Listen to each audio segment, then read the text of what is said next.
You ask Tiger to calculate. This deals with finding the midpoint between 2 points. The midpoint between the 2 points is -35, 7.5. Let's solve it step by step. Plot the 2 points and calculate the midpoint using the formula. The coordinates of point 1 are, x1 equals -15, y1 equals -38. The coordinates of point 2 are, x2 equals -55, y2 equals 53. PM represents the midpoint of the 2 points.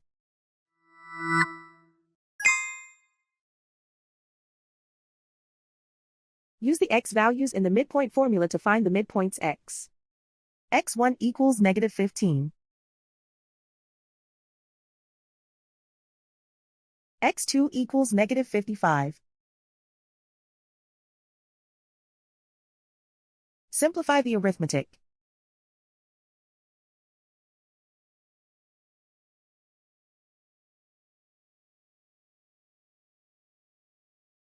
Use the y values in the midpoint formula to find the midpoints y. y1 equals -38. y2 equals 53.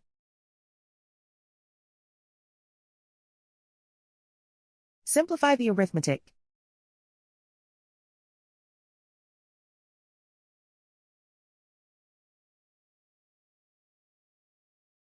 And so, the midpoint is -35, 7.5.